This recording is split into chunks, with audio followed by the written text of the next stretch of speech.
नमस्कार, इन खबर में आपका स्वागत है। मैं विद्याशंकर तिवारी हूँ।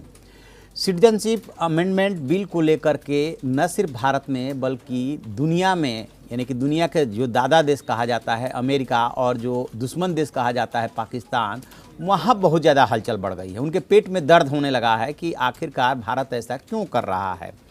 यहाँ पे भी राजनीतिक दल, जो विरोधी राजनीतिक दल है, वो इस बात का विरोध कर रहे हैं कि आर्टिकल 14 का जो है उल्लंघन हो रहा है, संविधान की आत्मा के विपरीत है अमेंडमेंट बिल और इसको पारित नहीं किया जाना चाहिए। बेशक जो गृह मंत्री है अमित शाह, उन्होंने लोकसभा में जवाब दिया था कि धर्म के आधार पर ही बंटवारा हुआ था, लिहाजा कांग्रेस तो इस मामले में बोलने लायक ही नहीं है और इसमें किसी भी अल्पसंख्यक को डरने की ज़रूरत नहीं, क्योंकि किसी का अधिकार नहीं छीना जा रहा है, बल्कि 3 देशों यानी कि पाकिस्तान, बांग्लादेश और अफगानिस्तान से आए अल्पसंख्यकों को नागरिकता देने की बात है और वो हम देंगे क्योंकि उनके ये एजेंडे में शामिल है। पाकिस्तान में क्या डेवलपमेंट हुआ, अमेरिका में क्या हुआ। अमेरिका में तो एक संस्था है US commission for international religious freedom, USCIRF, उसने ये मांग कर डाली है कि अमित शाह के यहाँ आने पर प्रतिबंध लगा दिया जाए। और भी तरह तरह की मांगें हो रही है। इस संस्था का कोई बहुत ज़्यादा वजूद नहीं है और इसका जवाब भी अपने विदेश मंत्रालय ने दे दिया है। रवीश कुमार ने जो है बयान जारी किया है कि इस संस्था ने जो कुछ भी कहा है अपने ट्रैक रिकॉर्ड के मुताबिक कहा है, इसमें कोई नई बात नहीं है, उसको इस पे बोलने का कोई हक नहीं है। लेकिन जो देश में हलचल बढ़ी है, जो पॉलिटिकल हलचल बढ़ी है, उसमें जो शिवसेना है, यानी कि अभी वो 1 महीना पहले तक NDA की सहयोगी दल हुआ करती थी, वो अब महाराष्ट्र में जब से अलग सरकार बनी है बीजेपी के खिलाफ काफ़ी मुखर है। उसने लोकसभा में इस बिल का सपोर्ट किया था, बल्कि सामना में एक लेख भी लिखा था कि यदि दिया भी जाता है तो 25 साल तक इनको वोटिंग राइट न दिया जाए।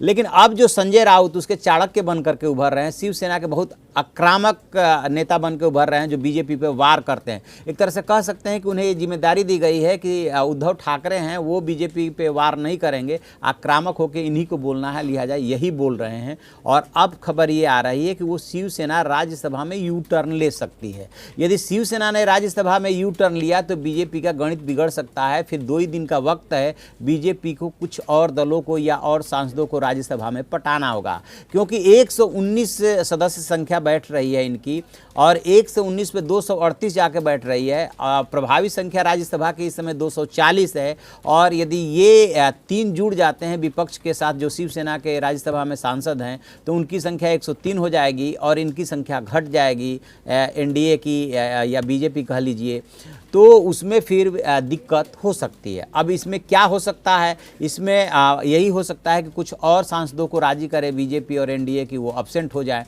उधर जो है JDU में भी कलह मची है, क्योंकि उसके उपाध्यक्ष जो प्रशांत किशोर हैं उन्होंने जो ट्वीट किया है कि जो पार्टी का संविधान है वो उसकी आत्मा के खिलाफ है, क्योंकि पहले ही पेज पे आपने 3 बार धर्मनिरपेक्षता शब्द का इस्तेमाल किया है और आप धर्म के आधार पर जो डिवीजन किया जा रहा है, जो ये बिल लाया गया है, JDU उसका समर्थन कर रही है। इसके जवाब में लल्लन सिंह यानी कि जो JDU के सांसद हैं और बड़े नेता हैं, उनसे पूछा गया तो उन्होंने ये टका सा जवाब दिया कि ये बात प्रशांत किशोर से ही पूछिए उन्होंने किस आधार पर और कैसे ट्वीट किया। प्रशांत किशोर ने इसको लेकर के ट्वीट किया है। तो NDA के अंदर और NDA के बाहर देखिए, विपक्षी दल यदि घेराबंदी कर रहा है तो ये उसका राइट है, उसे करना भी चाहिए। लेकिन NDA के अंदर जो ये आवाज़ उठ रही है, शिवसेना बेशक NDA में अब नहीं है, लेकिन ऐसा बहुत कम केसेज में होता है कि लोकसभा में कोई दल साथ दे और राज्यसभा में जो है एंटी स्टैंड ले ले। तो ये मुझे जहाँ तक लग रहा है कि शिवसेना बार्गेनिंग कर रही है, कुछ न कुछ इसके बदले केंद्र सरकार से वो आश्वासन चाहती है। और शिवसेना के नेता जो है संजय राउत, उनका जो बयान आया है वो ये कह रहे हैं कि राजनीति में कुछ भी अस्थाई नहीं होता है। मतलब ये नहीं है कि अभी हमने समर्थन दिया तो अभी हम जो है समर्थन नहीं देंगे, इस समर्थन नहीं भी दे सकते हैं राज्यसभा में। हो सकता है कोई पुराना हिसाब बीजेपी से रह गया हो जिसको चुकता करना चाहते हैं। हालांकि प्रधानमंत्री नरेंद्र मोदी अभी जब पहुंचे थे वहां पुणे में, तो जो उद्धव ठाकरे हैं वहां के CM, वो स्वागत करने के लिए पहुंचे थे, अगवानी करने के लिए पहुंचे थे। लेकिन इधर से संजय राउत जो है लगातार बयान दे रहा है। एक बात और मैं बता दूं कि गोवा में सरकार का खेल बिगाड़ने की बात हो या हरियाणा में दुष्यंत चौटाला को उकसाने की बात हो, ये सारी जिम्मेदारी जो है इन्हीं को दी गई, संजय राउत को, कि गोवा वाला बयान भी इन्होंने जानबूझ के दिया था होगा, वहाँ पे भी हाथ मिलाने की बात है। वहाँ बीजेपी की सरकार है, कैसे उसको डिस्टेबलाइज करना है, बीजेपी को कैसे परेशान करना है। हरियाणा में दुष्यंत चौटाला के मन मस्तिष्क में कैसे सीएम बनने का ख्वाब जगाना है, ये भी संजय राउत की ही जिम्मेदारी है। और अब जो है इस सिटीजनशिप अमेंडमेंट बिल को लेकर के जो अभी उन्होंने जिस तरीके से यू टर्न लेने की तरफ इशारा किया है, उससे निश्चित रूप से एनडीए की और बीजेपी की थोड़ी मुश्किल बढ़ती हुई सी दिख रही है।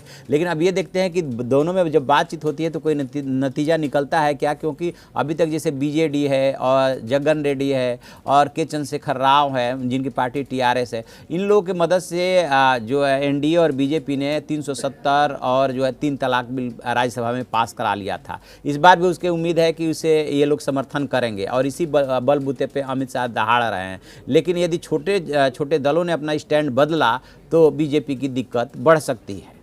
तो आप ऐसी खबरों के लिए देखते रहिए हमारा डिजिटल चैनल इन खबर। Thank you. इन खबर चैनल को सब्सक्राइब करें और बेल आइकन दबाना ना भूलें।